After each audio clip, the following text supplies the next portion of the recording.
internautes de JNL Congo Academy.com, dans le cadre de notre rubrique La culture en 3 dimensions, nous allons parler aujourd'hui de la TVA avec M. Boni Agboka, comptable et fiscaliste. Nous évoquerons aussi l'application de la TVA en République démocratique du Congo. Sans plus tarder, nous nous rendons à XL Matongé pour avoir l'avis des commerçants sur ce qu'on appelle la TVA, la taxe sur la valeur ajoutée. Merci bien. Suivez. Maman Mbote. Mbote, papa. Maman Toye, na Matongé, tomoni ozali na boutique ya kitoko, apenza bilamba kitoko. Tongi toye basiko yo likambo etali ba taxe ba bengi TVA. Yo se débrouillera ndeni pona ko futa poto motungisi za ndeni. Il faut futa chaque marchandise 21% pour la TVA. Si vous avez des marchandises, vous avez la TVA alors? Vous avez la TVA, vous avez la TVA. Vous avez un comptable, vous avez un l'État. Ah, voilà, pour être comptable, il faut comptable. Comptable doit déclarer comme un bonus. Ok. Si vous avez pas cité pour un bénéfice? Il faut que droit. Il faut que tout ça. Il faut que tout ça. Il faut que tout ça. Magasin pour tout. En tout cas, merci beaucoup maman, to sepeli. Merci beaucoup. Oui, naebi c'est eloko bengi TVA. Naebi pe valeur nango. Est-ce que vous faites TVA tous les mois, tous les trimestres? Oui, to futa ngo ndenge sengeli to futa par trimestre, oui. Bino mo so kipana to bozana comptable. Bon, on est à mutumsu akipara yango mais na minute azate. Donc naza ma bien placé te pour na ko répondre makambo wana ma. So question sur ces alines ro baxela nga na ko répondre. OK. Na Congo balinga tia TVA. Alors yo avino ezano. Bon, pour na Congo eza moi parce que na opesa exemple moi mke ba maman na biso bateka na coin. Ba pesa bango ba ticket ba futara ba mongo na place ke ndarato e ba place ke ndarate. Bango ba baxela bango so eloko ezaki na $10, ba baxela $12 donc ba yi ba bango lisusu bien. Mais non. Parce que mongo na sala musala morote. OK.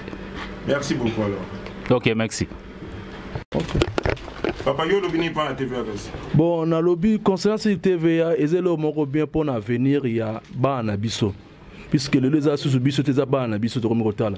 Mais quand on lobby que t'es à ban abisso, pas de mitala, n'a le bisso moko, n'a qu'à bénéficier pour le moment. Même à tout le lobby à ban. Mais on ne sait jamais. Puisque les messieurs qui te le bango, ils bien. Mais ils ont qui n'a pas poche à battre. N'est-ce que mon lobby qui était, bah maman na bisso, tout ba ya na bisso, tout ba lek na bisso, tout ba na bisso, ba hotel na ba coin. Mo ba linga baxer la bango. So ba baxer bango. Mbongo wana, o ils ont kokota les autres qui doivent. Deuxième point, pour tenir en compte encore que nous na mboka na bisso, ben impôt, ah na Europe to futa ben impôt. Mais est-ce que bisso na mboka na bisso na kuna? Est-ce que impôt futa mara toujours? Puisque impôt futa mara toujours, on sait jamais. Puisque bisso na impôt na to futa, ba TVA na. So le na foot national beloko na chebo TV ezali metana que ne déclarer impôt nanga na kotsa papa nanga na kuna mais est-ce que na mboka na biso to yebani to ba fa ba tangsa na biso que no TV ezali loko nini biso ana poto to yebi TV ya na ba impôt na biso to sala ka makambo to sala ka bo ngana yebi que na travail so na rosomelo mais biso na bikete na impôt na ngai na que ne déclarer ni nanga na kata impôt nanga donc TV nanga na kata impôt ezali donc na komona ngo na revenu nanga mais biso siko biso to yebi yango est-ce que na mboka na biso kuna batangsi bango na TVA. Si vous avez batangsi bango TVA, peut bandi ko appliquer on ndeki ba appliquer na Belgique, ça va beto malampo na yo. Eza bien puisque ezali le lomoso le poto le loto ba Europe s'est développé. Eza nini? Europe eza na l'Europe mais tel loka ba biloka mike. Ba biloka mike zo kosomba le lobo mona bango nesko mbongo wana bazani ko contribuer. On parle beaucoup côté to vivre que na bambonga Europe vivre na mbonga Afrique. Mais mbonga Afrique mais aso yesko eza organisation. Est-ce que biso na mboka biso organisation na mezali to bambonga ba futa ba ticket et qui na ba poche bat. Donc TV eza bien mais est-ce que na ko bénéficier na population ou bien to ka kete ba soit disons bo bien ba konzi. Ba on ba o tchango na ba poche na ba. Je suis libre à parler. Merci. Mbote papa. Mbote papa. Papa tomoni bino na matongi boza oteka ba CD. Tenez quoi pour la bino pour la yo personnellement TV l'exnine.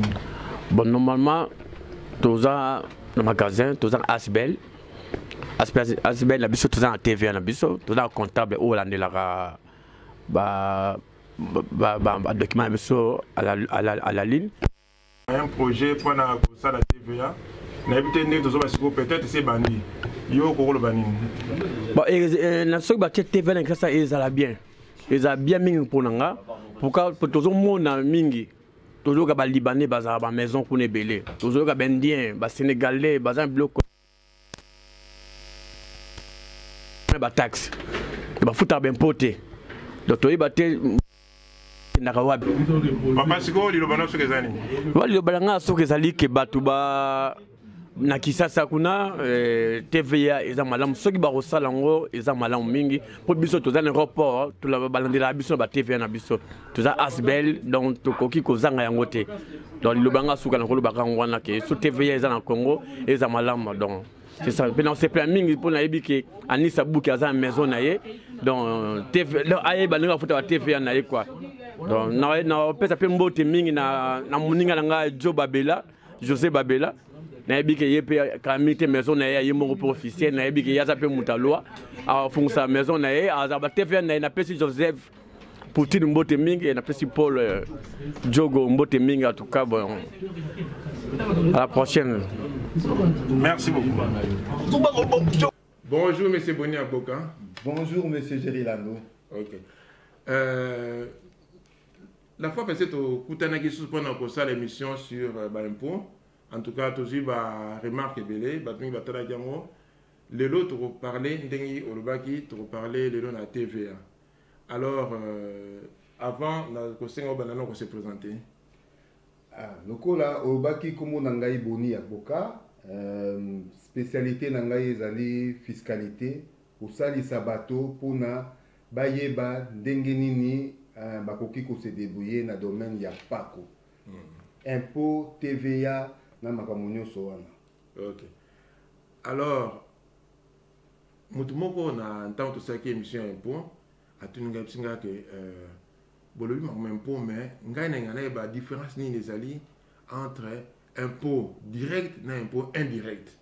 Alors ngai mukolo mususu to yamba so comptable fiscaliste na biso Boni Agboka question liboso na poser yangwana. Mutu mo et anoni ko pesa na moto a perception que question. Ah, motondi pona motuna wana yango pe zali likambo nanga kina bandana yango. Mbala liboso to sola ki likambo ya impôt. Wana o to sola nango ezali impôt direct. Impôt direct il quoi comme nango lobi ezali mbongo na yo moko zo kende po yo moko pa ya l'état ko déclarer. Lelo to sola likambo ya TVA, TVA ezali impôt indirect. C'est-à-dire mbongo yozo pesa ngo pa ya moto mosusu moto wana nde akozwa yango po akende na yango ko verser epai ya l'état. Ah, ce qui dans moi tali bien pardon et dingo la sake mbongo ce qui yo pesi mbala mo na l'état wana impôt direct Yango ce qui est les gina na nzela mususu pe comme na l'état après wana et comme impôt indirect. Indirect. OK. TVA auto sur les impôts indirect. TVA likambo nango ezali wana boye. TVA ezali bato mibale baza concerné. Soit bato yo basaka mombongo auto bengi ba commerçant, soit bato baza ba commerçant. Alors, bato bali ba commerçant engelo banini soki yo lelo yo kei na magasin kosomba eloko. N'importe eloko nini la majorité nango il faut ofuta TVA na kati kasi oyebite. Supposons que okei kosomba loso na magasin. Tango mbongo yo pesi wana na kati wana TVA ezali. Commerçant na suka sanza ou bien après sanza misato akozwa asali ba calcul abisi l'état tala nga na teka ki autant na on na teka ki pe bato ba pesa ki pe mbongo na on na TVA na kati yango yo ali akei apesi yango l'état. Ndezala bongo. Deuxièmement, ezali bato oyo bazali kosala mombongo. Bango pe ba ofuta TVA mais bango ba un avantage ezali ndenge nini TVA ba osala calcul. Tango bango bateki bazwaki mbongo epai ya ba contribuable ba opesa l'état. Tango bango pe bake kosomba kuna bango pe bafuta TVA il faut basenga l'état zongisela bango yango. OK. Yango mona basala ba calcul ntango mosusu mpe komake soki otekaki mingi te me osombai mingi leta ozongisa yo mbongo azongisi yo mbongo ya TVA azongisi yo mbongo ya TVA mpo yo ntango osombaki opréfinansaki oapansaki mbongo mingi na leta sikoyo TVA mpenza utilité nango ezali nini ntina nango ezali nini mpo na leta ntina ya leta na impôt ya pardon na TVA leta alingi yango mingi mpo TVA ezali très facile eza impôt moko indirect c'est-à-dire moto ayoka pasi te mpo aposa yango leta yo ntango ozokende osombaka biloko na yo oyeba kuteke TVA eza na kati ntango kaka ofuta boye directement leta kozwa kasi likambo ya TVA wana bato mingi côté ya contribuable basepela nango mingi te en ce sens où ata mwana ya 2 ans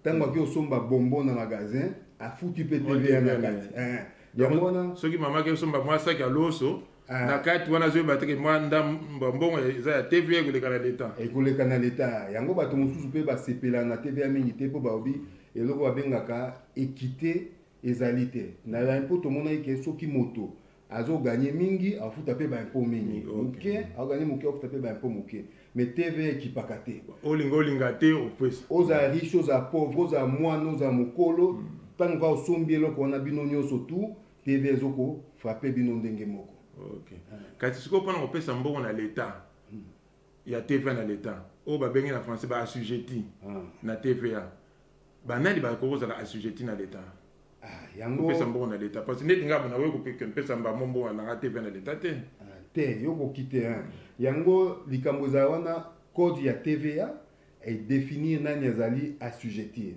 lokola otuni wana moto aza assujetti akozala moto neti yo personne physique nde baobi na lopoto ozosala mombongo ekozala compagnie ekoki mpe kozala baassociation bango nde soki à partir du moment oyo ozosala activité économique ozosala yango mbala na mbala ozali indépendant na ndenge ozosala yango wana nde ozali assujetti osengeli kozwa TVA mpe korécupérer yango epai ya leta kasi tokoka mpe bato mosusu bazalaka bazosala neti baassociation na kopesa exemple mais bango bafutaka TVA te na leta te okokolimbolela biso wana ezali bassujetti balali ndenge na ndenge yango nazo attirer attention ya balandi na biso mpo boyeba ke moto nyonso tout dans la majorité des cas il faut azala assujetti mpo za assujetti il faut kengo se immatriculer na TVA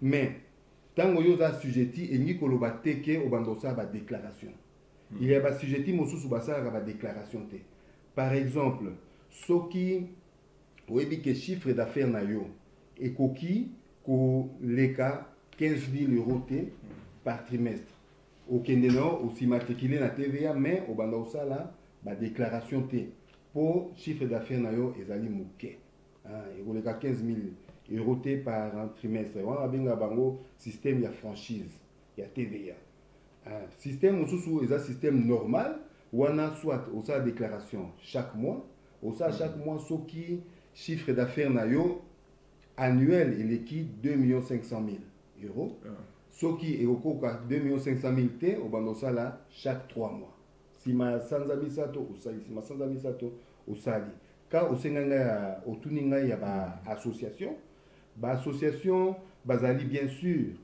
baassujetti mais mingi na bango basalaka badéclaration te mpo bacouvert sous article tobi article 44 ya TVA soki bozosala baactivité culturelle botangisaka makambo wana nyonso tu babibliothèque et consort bosala te mais il y a aussi baprofession libérale mosusu bato lokola bainfirmière bato kwa bamédecin bato wana nyonso tu bazali assujetti mais basalaka badéclaration te basala badéclaration te même soki mbongo na bango bazwaka par trimestre eleki 15 000 bakosala te wana code ya TV elobi na bango bino bokosala te eza bongo profession santé sikoyo tokoloba nini na oyo tomonaka basalon de coiffure par exemple na communauté na biso mais ezali neti asbel bango mpe baza assujetti bakosala badéclaration te likambo sikoyo ya salon de coiffure wana eza likambo moko spécial mpona moto oyo azali kosala salon de coiffure soki akotisi 15 000 te c'est bon mais soki omoni ke kolekisa malamu okende kotala makambo eza cas par cas okei otuni fiscaliste na yo ou bien okei même na ministère na TVA oyebisi bango ka na yo mais bato mosusu bazala boye afandi na ye ka ndenge wana mokolo soki contrôle ekoya batali ke azali assujetti te akotisa mpe badéclaration te wana nde ezalaka mbeba mingi. Ok, c'est un problème. Si vous avez un problème, taxer amende, amende ezalaka makasi. Amende par déclaration, oyo coticité, amende ekokende jusqu'à 2000 €. Imaginez si vous avez 2 ans au code s'acquitter, c'est-à-dire 8 déclarations de 3 mois, fois 1000, fois 2000, il y a moni, on équipe à 10 000 kuna. Il y a moni batoming bazali na pasi, l'état pratika nyongo na été. Kolando te ko foot. Ok. Quand on a dit combattre, bien sûr, tu as des cas en Belgique. Tout le monde a bilo ke belé, tantôt TVA 0%, tantôt 6%, tantôt 21%. Pour l'année, la différence. La différence, on est allé, le quoi na obaki, l'État du Kambongo a tali un point direct ou à l'obibe.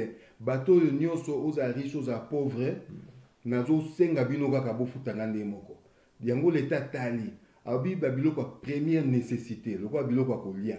Moto tout a sengeli azo yango, toko tiango to moko élevé te. Yango mo bilo kwa kolia zaka 6%. Babilo comme susu etikali wana. Oyo po moto eloko zango nécessaire za kolia. So lingo ko somba na TV. Lingo ko so no moto ka nyoso wana nde l'État tie 21%. Donc 1/5 ya talo moni bakomi wana. On est à TVA. Parce que bilo ka olia ezali nécessité na mkonyo so ko 0%. Ah, likambo wana ezali likambo l'État atala 0% par exemple ezali journal. Ah, journal est 0%. Ah, so ko somba journal wana ofutu no TV ngati te za 0%. Bon, l'État moko a décidé ndenge wana. Question mosusu kaka mpona bato ya TV wana neti na ka ya Europe tozali nde na Belgique toza na produit de luxe neti batv opesi exemple eza na 21%, mais soki na Allemagne omoi eza na 20%, oke na Suède eza na 25%, oke na France eza soki 19%. Est-ce que communauté internationale ou bien communauté européenne akoki kosangisa te ke bapays nyonso bafutaka kaka tout moko parce que comme moi la différence on est connu par discrimination. Les buts ezali bongo. Na moya lelo but ezali ndenge wana ekoka presque ndenge moko. So tali ba payer belé ezali na 19% na ngongo tozolo ba oyo. Ozi bamboka lokola ba Hollande, osangisi bamboka neti ba Roumanie, bamboka ebe belé on eza 19. Mais sikoyo basali boye. Soki yoza na Belgique, okei ko somba, ozo opérateur économique, ozo sujetti. Oko somba eloko na pays mosusu ya Europe. Okay. Normalement ba charger yo TVA te. Ba komaka na facture na yo que ozali citoyen européen ba tie numéro no ya TVA na article pesi bango ndingisa te ba charger yo te. Na niveau wana ezali e badi déjà ko sala malembe. OK. Mais ndeko pesi exemple na ce que ko somba na kese somba na par exemple TV na Allemagne bache pesi na futa TV te. Mais ceux qui na somba TV na lokina na Allemagne parce que na version na sombia wa vous la plus cher. Yango na TV za batomi bale. Soit aux personnes physiques, soit aux assujettis. Soit aux personnes physiques ba ko futi sur TVA. Ah, ceux na kena Allemagne na kesuma TV ba futi sur TV pa. So ko za na compagnie na yo wana ne ba futi sur TVA. Pour de toutes les façons TVA boyebi ke nde na lobaki okende pa l'État loko sombaki l'État zong selon bongo wana. OK. Mais ce que ba lo appelle makambo neti ya intrastat. Ezali pour la Belgique à rabot. Ce que tu vois le bâtiment mal limité pour la intrastat. Ce que ça venait le on to ga wa intrastat. Bon, ba intrastat wana ezali ba biloko ezali lié na ba importation. Eza ba déclaration mingi statistique ya osalama, mais oza beaucoup plus intéressant. Ezali o mutunyo sodne tolo ba wakuta na mingi eza biloko intracommunautaire. OK. Moni ba biloko intracommunautaire, livraison intracommunautaire, yango wa to solo la ki a ozo solo la wa. Ou na Belgique, au Pays, ou livré Babylone en Allemagne. Ça, il va livrer intracommunautaire, TVA au chargé, au comika qui est livré en Allemagne. Et puis, au sali déclaration, awa, batali en Allemagne, peut pas au monde. Excusez-moi la question sur ce lingaï. Si vous avez tout ça, exemple, salon de coiffure, biso, congolais, la communauté, tango bato bazoya na salon de coiffure bazofuta mbongo na bazofuta mbongo mais bazozwa facture te ye pele mso tango azonde somba biloko il peut arriver que azozwa facture te sikoyo l'état akotaxe ye TVA ndenge nini wana ezali motuna moko mpenza ya motuya pamba te yo lobi salon de coiffure mais baka ezali ebele baka ekozala moto aza na café na ye ntango moto azoya komela wana azosalela ye bafacture te moyen ezali te yango wana meme épicerie eza na baka wana babenga bango basujeti forfaitaire donc administration ya TVA avant banda koyebisa bango déjà oza na domaine wana boyokani ndeni bosala TVA na yo ezala forfait ça calcul moko na ndenge ya secteur na bino wana donc monta ba estimer kaka wana yango wana eza régime moko forfaitaire merci na mutuna mo munene parce que siko na Congo na RDC il y avait un programme un projet pour bacha TVA ben instaurer TVA quand on a vu que tant on a zaki na classe na Congo on parlait de CCA contribution sur les chiffres d'affaires. Bon, si vous avez un TVA, bon, n'habitez ce qui CCA, on a TVA, mais à côté de ce qui est différent, on n'habitez ce qui peut-être ça n'a pas idée. Normalement, il est très différent. CCA, il y a un système mabé pour CCA, il y a qui frappé 4 chiffres d'affaires. Donc, le quoi n'a qui awa dans le système il y a TVA et quoi arriver par l'État à zone c'est bongo. Mais dans le système il y a CCA l'État à zone c'est bongo mon côté. Et puis contribution des alliés que yo sokyo sombi lo lelo ba CCA na kati. Le quoi le déduire en côté tant qu'on doit calculer marge bénéficiaire dans hypothèque ou ba ça sous bénéfice sur la taxe et l'État reçoit sous taxe sur ça. Résultat des courses, biloko zo coûté trop cher. Et l'État chaque na maboka mutezole ka c'est ezo bakisa. Pripé ezo bakisa. Là système bien té. Yango ezali sengolo ba kotisi système ya TVA. Et vous avez sengo mingi soki ilandi neti système ya ba belge na moki mobimba les mieux expérimenté na côté TVA. Ba maîtriser le kamwa malade. Donc, tous les gens qui ont appelé la communauté congolaise, na politiciens na Congo, ceux qui ont besoin de TVA et qui ont besoin de travailler sur le projet, ils peuvent faire l'appel. Ils peuvent faire l'appel. nakoki koboya te puisque biso tozali bana mboka toza na mboka bapaya kozwa mayele na bango mbano nango ezali kaka na mboka kuna kosalisa na mboka et apporter quelque chose nde baloba les voyages apprend likambo to ekoyekola. En tout cas, j'espère maintenant que TVA wana bangi bakotisa kuna ezozala ekolanda CCAT o ezali kala. En tout cas, soki TVA ekoti mais lokola population eza na bon moi revenu ezaka moke mingi ceux qui bandé au tcha sous ba TVA wana ti na niveau ba population biloko pe bano yemata sotalo likambo ngo de tolobi awa TVA ezali soki ozali population oza personne physique osaka mombongo te oza obligé ofuta jamais récupérer c'est ça le problème population na ta revenu moke afuta mais il y a refuta te a rezoate donc likambo ngo faut ta musika population doit permettre l'état zo mbongo ebele. Tant l'État aux mbongo ebele a ko redistribuer la population. Wana ezali but par définition il y a pour nini l'État azora TVA to azora d'impôt. Mais est-ce que l'État na biso na Congo azali pe a même ya ko redistribuer ndengona? Normalement ba institution ezali parlement ezali eza ko veiller à ce que ba mibeko salama ya ndenge wana cour des comptes pesa mboka pour na ko surveiller que nyoso to nezo salama institution ezali. En tout cas, Toli qui a été et vous le rappelez dans les kitoko. Vraiment. Chers internautes de JNL Congo Academy.com, n'a pas dit pour ça Rolanda, ndengni tout ça pour développer TVA awa na invité Nabiso le comptable fiscaliste Boni Aboka. N'a invité sur ça suna makamsu ya sur TVA na moi point moko boye to même moi anecdote mo boye bi sur TVA au monique et ko édifier communauté. Likambo nga na bakisa ezali boya makambo ya TV eza makambo ko esengi ba spécialiste soki olingi kosala société na yo ndio ça l'association na yo malamu okendo kutana spécialiste TVA likambo nango balobaka il faut aussi matriculer avant même au banda d'activité na yo donc il faut kokende vraiment kozwa ba conseil à bien chez un spécialiste comme ça yebi soki okobanda ko déduire TVA ou bien pas.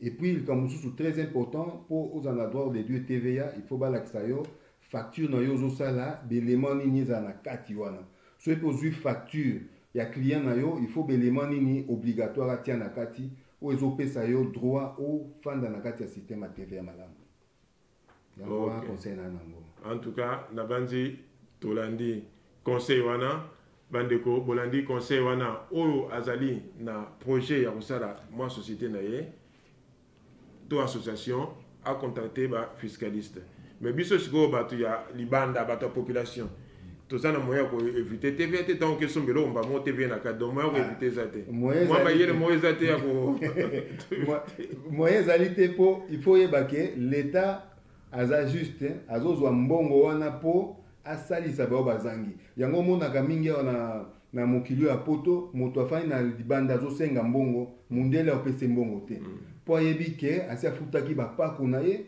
l'état n'a pas wana apesa mon assistance sociale bato bazana bapasi à travers contribution ya bato wana akepa assistance sociale nde apesi bango mbongo bapesi bango ba homme na bango bavanda kuna yango wana donc ceux qui futa l'état mbongo ezali pour la bonne cause pour la bonne cause pour la population tout ça peut ko elikete na Congo pe ceux qui ba TVA et vous allez pour la bonne cause et ko permettre pe na ba va profiter dans le cadre social.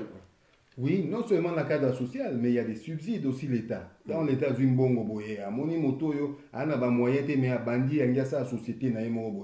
L'État a un plan d'affaires qui est aussi. Il y a un subside.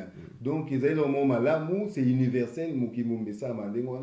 Donc, mboka na biso pe ko sala exception te faut elanda kaka et ko otika la simate en tout cas merci beaucoup en tout cas comptable fiscaliste Boni Agboka toyamba susu prochainement kaka pona makometali fiscalité notre vie. Alors chers internautes, je crois que nous sommes arrivés à la fin de notre émission. Continuez à nous suivre, continuez à nous faire des remarques, nous ferons de notre mieux pour ne jamais vous décevoir.